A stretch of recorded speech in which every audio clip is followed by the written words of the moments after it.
Bienvenue dans Manager, l'Odyssée, votre rendez-vous hebdomadaire sur Be Smart for Change. 28 minutes en tête-à-tête avec un manager. Devenir un bon manager ne s'improvise pas. Aujourd'hui, je reçois Marine Balançard, directrice générale du cabinet de conseil et de formation Ariséal, experte en intelligence décisionnelle. Marine accompagne les organisations dans l'exercice difficile de mieux décider. Son parcours, 18 ans passés en salle des marchés où elle a affûté sa capacité à prendre des décisions rapides, complexes, souvent sous tension. Mon invité est aussi co-auteur de 2 ouvrages, dont un consacré au super pouvoir des personnes dyslexiques en entreprise. C'est aux éditions Erol. Comment développe-t-on une culture du discernement en entreprise et surtout, peut-on vraiment apprendre à décider? Marine Balançard nous raconte. Bonjour Marine. Bonjour Alix. Bienvenue. Merci beaucoup. Merci d'avoir répondu présente. Marine, pour commencer, vous avez passé 18 ans, je le disais, en salle des marchés. Qu'est-ce que ce parcours vous a appris sur vous-même, en tant que décideuse notamment? Bien, la particularité des salles de marché, c'est qu'on apprend très jeune à décider. Et pourquoi est-ce qu'on apprend très jeune à décider? C'est parce qu'on a des responsabilités dès le départ. Par exemple, dans mon cas, j'ai eu très vite affaire à des clients. J'ai eu des transactions à faire avec des clients. Et la particularité des salles de marché, c'est que lorsqu'on prend une mauvaise décision ou une bonne décision, on a le résultat tout de suite. Oui. C'est-à-dire, si on se trompe, le résultat est immédiat. Et dans l'apprentissage de la décision, eh bien, le temps de réaction et le temps de retour de la décision est très important. C'est-à-dire que, par exemple, un médecin endocrinologue, quand il prescrit une molécule, il a un retour qui est très long. Donc, en fait, il a un temps d'apprentissage qui est plus long et donc son travail de décision va être plus livresque. En salle des marchés, on a vraiment un retour sur décision extrêmement rapide. Et donc, soit on apprend très vite comment orienter ses décisions et comment non seulement nous décider, mais faire décider avec un résultat qu'on souhaite, soit on ne reste pas en salle des marchés.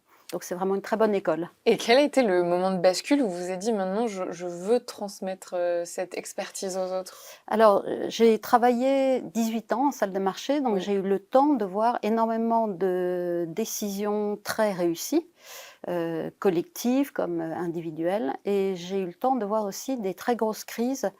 Et donc j'ai vu de très près l'affaire Kerviel, qui est donc une sorte de non-décision, de crise qui a eu lieu parce que des décisions n'ont pas été prises, parce qu'on n'a pas vu l'éléphant au milieu de la pièce. Et là, on peut dire à quel point vous étiez spectatrice de ce qui s'est passé. Vous travailliez à l'époque pour la Société Générale. Voilà, et j'étais en salle de marché, j'étais opérateur comme beaucoup d'opérateurs. Et donc, ce qui est très étonnant à ce moment-là, c'est que la Société Générale était connue pour son excellent suivi des risques. Et donc, convaincu et conscient de la valeur de notre suivi des risques à l'époque, on n'a pas vu arriver ce qui n'était pas pensable. Tout simplement, ce n'était pas possible de penser ce qui allait arriver parce que on était trop bien équipés et trop certains peut-être de la robustesse de notre système. Et en fait, quand on pense qu'on est très robuste, quand on a pris toutes les décisions pour que cela n'arrive pas, et bien lorsque l'impensable arrive, on n'arrive pas à le penser, et donc on n'a pas de réaction, on ne peut pas réagir à temps.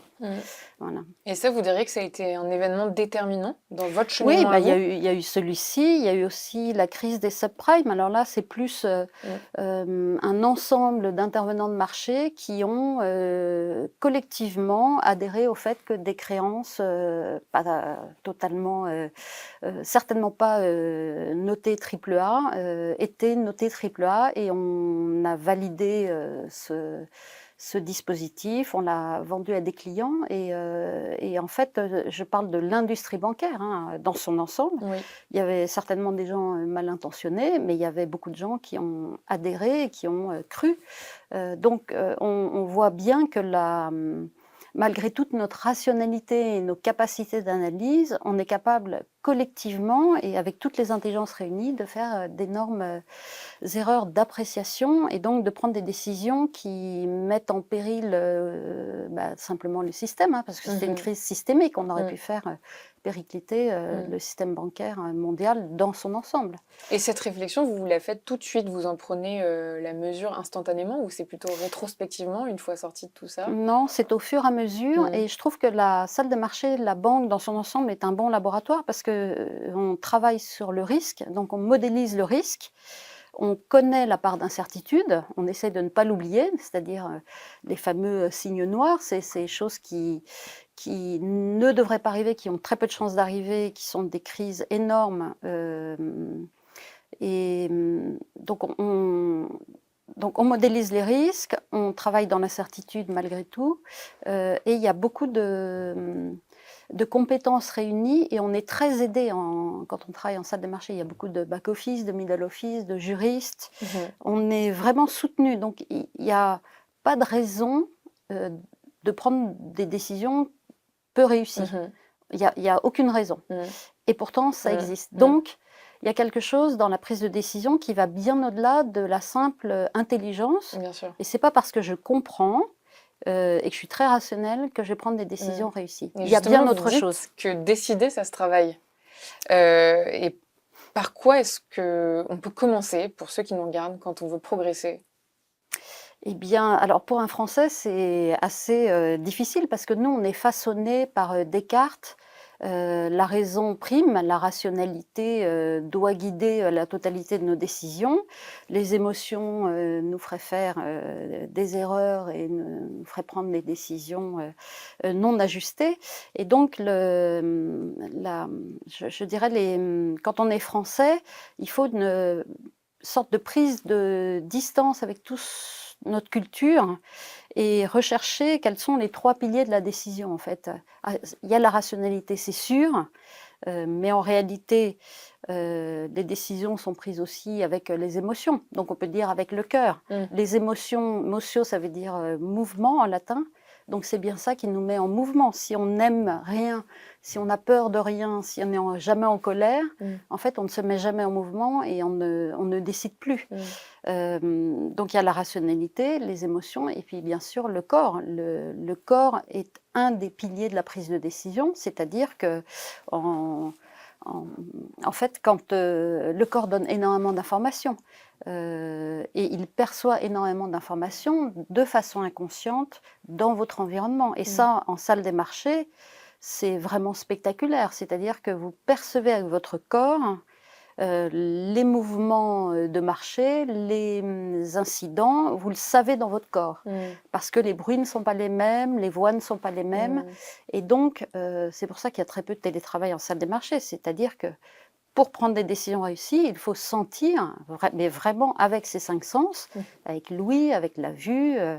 Il faut sentir l'atmosphère pour pouvoir prendre des décisions ajustées au contexte. Donc, une juste décision, c'est Voilà, la combinaison donc corps, de ces 3 piliers. exactement, donc c'est corps, émotion, raison, ou on pourrait dire corps, cœur et esprit. Voilà, et c'est la globalité et c'est l'interaction de ces 3 piliers de la décision qui fait que vous allez vous engager pleinement et de façon alignée et pertinemment dans une décision. Voilà. Quels sont les biais cognitifs les plus répandus chez les managers? Là, en France, vous parliez on serait trop raisonnable? La rationalité, c'est très important, hein. Je ne dis pas le contraire, mais en réalité, ce qu'on sait très bien faire en France, c'est d'expliquer a posteriori et extrêmement rationnellement nos décisions. Et c'est ce qu'on nous demande de faire en entreprise, évidemment. Donc, on est capable d'argumenter, de dire j'ai pris cette décision pour telle raison et et rationnellement on va pouvoir l'expliquer. Mais la réalité de la prise de décision, de la mise en mouvement, est bien plus complexe. Voilà. Et ça, il faut le garder bien en tête. Et donc, le travail, la prise de recul sur la décision, c'est une prise de recul sur soi-même aussi. C'est être capable de regarder la façon dont dont on prend des décisions et de faire un travail presque de méta-analyse de ses propres prises de décision. Et sur donc la dimension collective d'une prise de décision, est-ce que vous avez déjà vécu une situation où une décision prise à plusieurs s'est révélée plus compliquée que prévu? la décision collective peut conduire effectivement à des erreurs, qui sont parfois bien plus importantes qu'une décision prise, par un individu. Vous direz que c'est plus souvent le cas ou... Je dirais que si on n'est pas, sensible et préparé, et vous parliez de biais cognitifs, à tous les biais qui se glissent dans la prise de décision et notamment dans le collectif, donc ça peut être le conformisme, ça peut être le biais de normalisation ou la pensée de groupe, on peut tomber dans des décisions collectives qu'on va mettre en œuvre, mais qu'individuellement, personne, n'aurait validé. C'est-à-dire que collectivement, on est capable de faire des choses. Si on sort les individus un par un du groupe, ils vont vous dire: «Moi, j'étais pas d'accord». Voilà, et donc ça, c'est un gros biais et un gros piège du collectif, c'est-à-dire que nous sommes des êtres très sociaux et en fait, à un moment donné, sous l'effet du stress, sous l'effet par exemple, quand on a l'impression que la morale est de notre côté, on va être, ou qu'on est très engagé dans la décision, et bien, on va être capable de prendre, des décisions, inajustées, beaucoup trop risquées, et souvent en formation, on parle de la décision de Kennedy sur la baie des cochons, en fait, qui a été, typique et théorisée comme, l'exemple de l'effet de groupe, où finalement, sous l'effet du stress, de la volonté de se défendre moralement contre le communisme et de protéger les États-Unis, eh bien, on prend une décision extrêmement risquée et qui conduit à un échec, majeur et qui met même presque en péril la présidence de Kennedy parce que c'était une de ses toutes premières décisions. Donc le groupe, en fait, l'intelligence collective doit être, animée, surveillée, il faut être bien conscient de tous les biais, qui peuvent, qui se glissent dès qu'il y a 3 personnes. Le conformisme, c'est-à-dire de penser, de dire la même chose, C'est ça le piège majeur. pour la décision collective, oui, je dirais que c'est Et vous, il le vous conformisme. est déjà arrivé de regretter une décision prise collectivement auparavant? Bah, bien sûr, et la façon de s'en défendre, qui est très naïve, c'est de dire, «La décision a été prise, j'y étais, mais je n'ai qu'1 dixième Oui, de on la se dédouane. responsabilité si on était 10».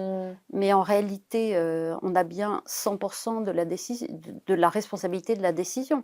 C'est-à-dire quand par exemple, un collège de juges, de 3 juges, prend une décision au nom du peuple français, eh bien, ils ne peuvent pas dire, «La décision a été prise, mais en fait, j'étais pas d'accord». Non, on est vraiment, responsable de la prise de décision, et comment on se rend responsable? Ben, en fait, il faut pouvoir parler dans le groupe, dire tout ce qu'on a, besoin de dire, tout ce qu'il y a à dire, et ça, c'est pas toujours le cas. C'est-à-dire que le risque social de dire des choses dans un groupe est quand même relativement important, et donc parfois on préfère, se taire, ne pas dire ce qu'on pense qui va fâcher, et c'est là que les décisions commencent à devenir, complètement, biaisées ou bancales, et ça, c'est vraiment le poids du groupe, et ça arrive même quand le manager, le leader, le chef n'est pas là. C'est-à-dire, on est capable de s'auto-censurer sur des choses très importantes, et on peut même inconsciemment, s'auto-censurer. Voilà. Que répondez-vous à un manager qui pense que décider, c'est juste une question de bon sens finalement? C'est pas faux, la décision, c'est aussi beaucoup de bon sens. Ça veut dire que, en fait, le bon sens, il peut être utilisé quand, on n'a pas toutes les informations. Parfois on ne sait pas parce qu'on n'a pas toutes les informations. Pourquoi? Parce que le monde change, parce que la législation change, parce que, on ne sait pas comment va réagir, les tierces personnes, et donc le bon sens, c'est-à-dire un peu ce qui va de soi ou ce qui a toujours été fait, peut être un guide, et tout à fait pour la prise de décision. Et puis, je dirais, que le pire dans la prise de décision, c'est de ne pas en prendre. Et l'avantage d'une décision prise avec du bon sens, c'est que c'est facilement compréhensible par les parties concernées. Voilà. Mmh. Et donc, une décision qui n'est pas comprise, c'est une décision qui ne sera jamais mise en place ou qui sera contestée, où les gens vont faire tout ce qui est en leur pouvoir pour ne pas la mettre en place. L'avantage du bon sens, c'est peut-être pas suffisant, mais en tout cas, c'est un bon indicateur, effectivement. Et voilà, il faut bien l'expliquer. Il faut toujours bien expliquer une prise de décision. Mmh. Et en tant que consultante, vous accompagnez donc des dirigeants dans des moments critiques. Comment est-ce que vous les aidez à garder une vision claire dans la tempête?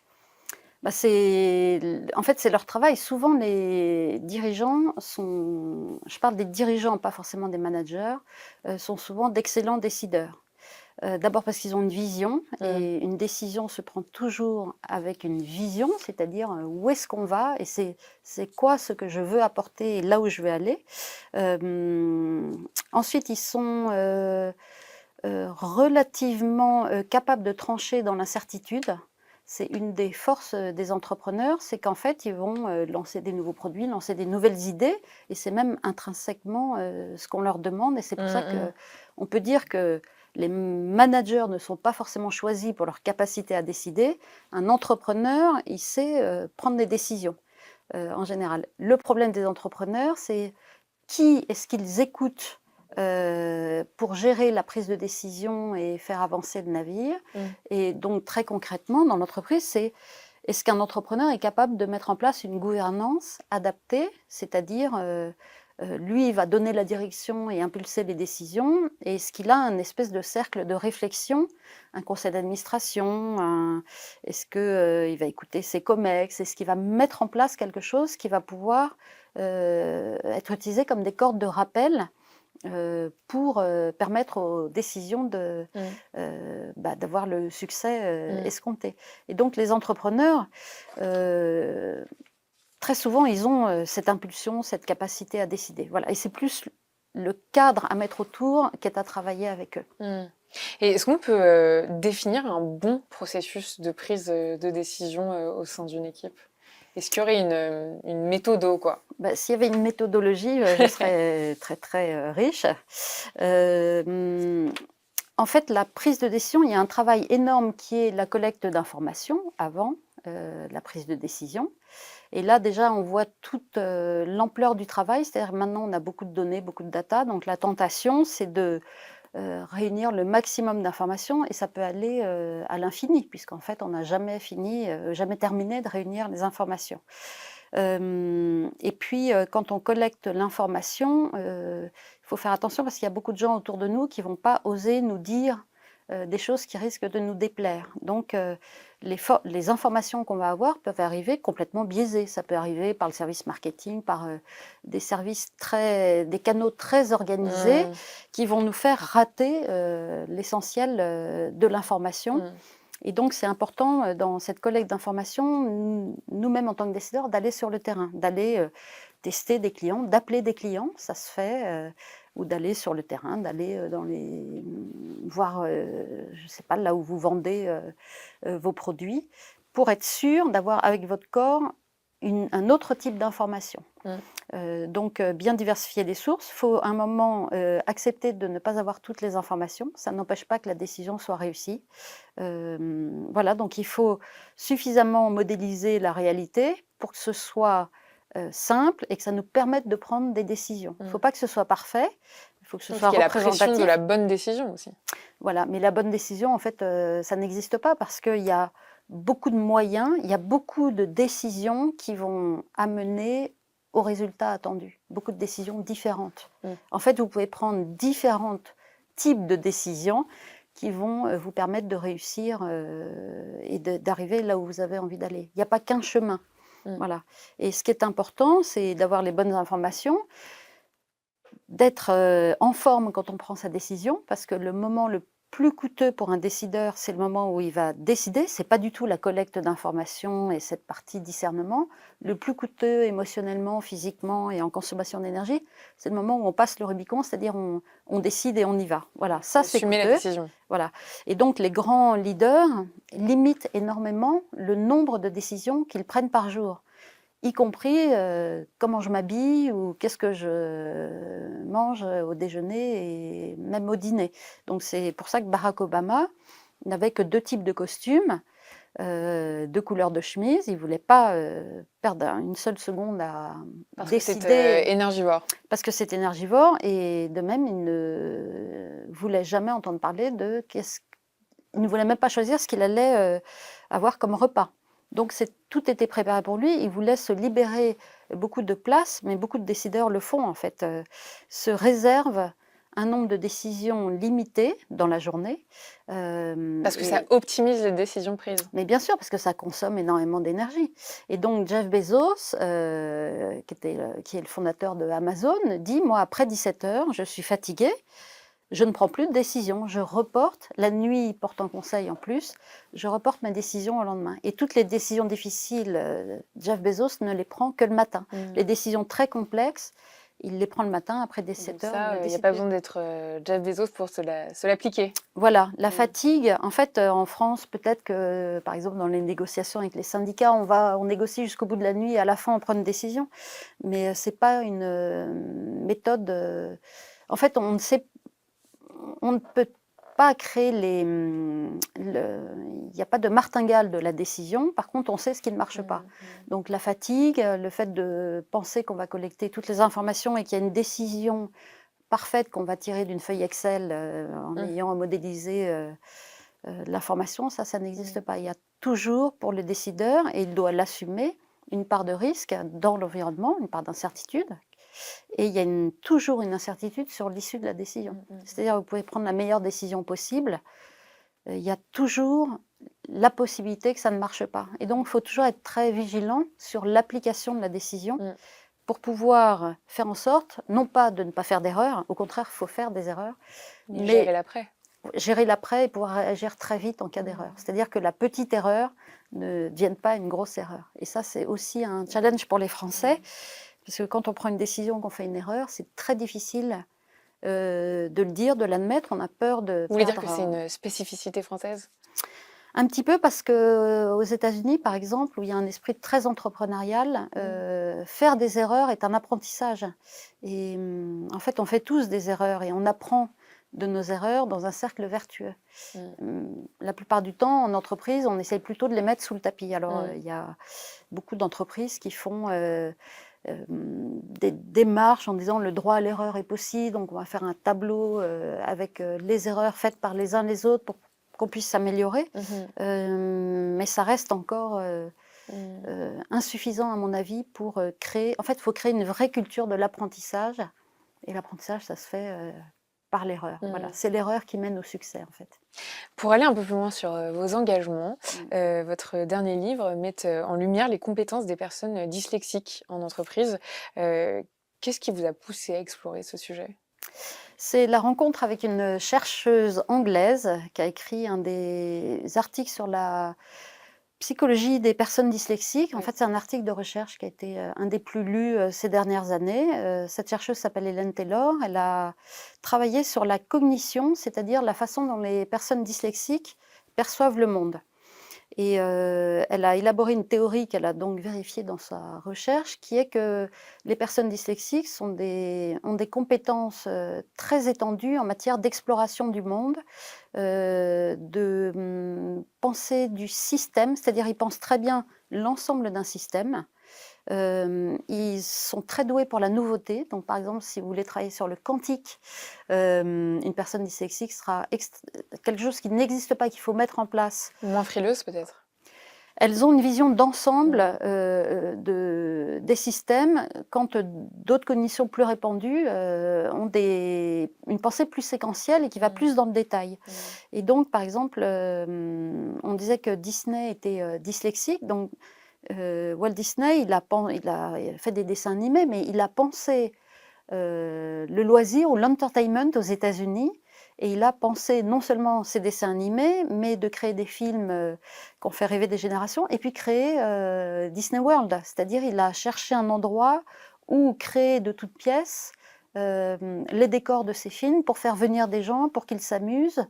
Et donc, là, c'est vraiment la pensée d'une personne dyslexique. C'est-à-dire, il pense un système dans son ensemble. Donc si vous voulez développer une nouvelle branche dans votre entreprise ou développer une entreprise à partir de rien, une personne dyslexique a cette capacité à penser le système. C'est ce qu'Hélène Taylor démontre avec d'énormes capacités de compétences, de créativité, innovation. Et donc, et c'est ça précisément dont les entreprises ont besoin, c'est d'innovation pour rester compétitifs, même au niveau européen.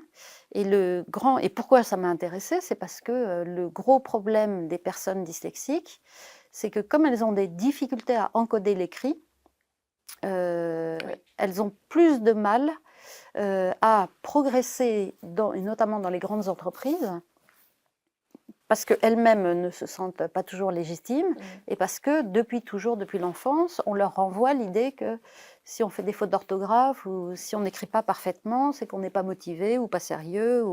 Voilà. Et donc, je ne vais pas dire qu'il y a péril dans la demeure, mais je me fais l'avocat ou l'allié des personnes dyslexiques. Et les grands dyslexiques, c'est Richard Branson, Steve Jobs. Il y en a beaucoup, en fait. Et je pense qu'ils ont énormément à apporter à ce moment-là, enfin en ce moment en France, en Europe, et qu'on gagnerait à mieux connaître cette Donc ça veut dire diversité. qu'il faudrait revoir les critères classiques d'évaluation des talents au sein d'une entreprise. Exactement. D'évaluation des talents et puis aussi les critères d'embauche. C'est-à-dire que Richard Branson, s'il avait envoyé son CV ayant quitté l'école à 15 ans, il n'aurait jamais été pris dans aucune entreprise. D'ailleurs, c'est pour ça peut-être qu'il a créé l'Empire Virgin. Et donc maintenant, il va dans l'espace. Et il admet qu'il ne comprend pas tout dans ses conseils d'administration. Il y a beaucoup de concepts qu'il ne comprend pas si on ne lui traduit pas en images. Parce que les personnes dyslexiques ont une pensée beaucoup en images, à une vitesse extrêmement rapide. Et donc, ça fait penser à Albert Einstein, qui était probablement dyslexique, qui disait « je pense, mais je n'arrive pas à le traduire en mots. J'ai le plus grand mal à traduire mes pensées, ce que je vois en physique, en mots. » Voilà, Léonard de Vinci aussi, des chercheurs italiens. Un beau panel d'exemples. Voilà, ont démontré qu'il était à 90% dyslexique. Voilà. Marine, on se rapproche déjà de la fin de cet entretien. J'ai une dernière question néanmoins. Quel conseil donneriez-vous à un manager qui doute face à une décision difficile ? Déjà, je le féliciterais parce que c'est tout à fait normal de douter. On rencontre beaucoup de situations de dilemme en entreprise, c'est-à-dire le choix, dans les deux cas, ne va pas être bon. Ne va pas être satisfaisant. Et donc, qu'est-ce qu'on fait face à un manager qui doute ? Alors, si on est son chef, déjà, on ne prend pas la décision à sa place. On le rassure sur le fait que douter est en fait, est une qualité. Il ne faut pas trop faire d'excès de confiance dans la décision. Et la deuxième chose, c'est ensuite à quoi je vais me raccrocher quand la décision va être mauvaise. Sur quoi je peux m'appuyer. Donc on a dit avec corps, émotion, raison, très bien. On va regarder le contexte et puis ensuite on va on va s'attacher à décider selon ses valeurs à soi, ses propres valeurs en tant qu'être humain. C'est-à-dire on va s'aligner avec sa prise de décision. Donc si pour nous ce qui est important c'est la solidarité, l'esprit d'équipe ou l'innovation ou la prise de risque ou le courage, eh ben la décision ne va pas être la même selon le manager, mais elle va être incarnée, elle va être portée et elle va être certainement comprise parce que le manager a tout intérêt à dire mes valeurs c'est ça, je décide comme ça, c'est ça qui est important pour moi, c'est là où je veux emmener mon équipe, mon département, mon entreprise. Et donc un manager et tout décideur doit assumer la subjectivité de la décision. Il n'y a pas de décision parfaite, ça n'existe pas. Il n'y a pas de décision que tout le monde prendrait. Ce serait horrible parce qu'en plus, personne ne pourrait créer de valeur s'il y avait une décision. Voilà. Et c'est dans la subjectivité de la décision qu'on va d'abord trouver l'humanité de la décision. Elle va être incarnée, elle va être portée. Il faut juste assumer cette part de subjectivité. Toute décision est subjective. Quand vous choisissez vos invités, c'est subjectif. Quand j'écris un livre sur un sujet, il y a une part de subjectivité et il faut juste l'assumer et en parler. Voilà. Merci beaucoup, Marine. Ce sera Merci, un Alix. chouette mot de la fin. Marine Balançard, directrice générale du cabinet Ariséal. Merci encore. Quant à moi, je vous dis à la semaine prochaine pour un nouvel épisode de Manager l'Odyssée.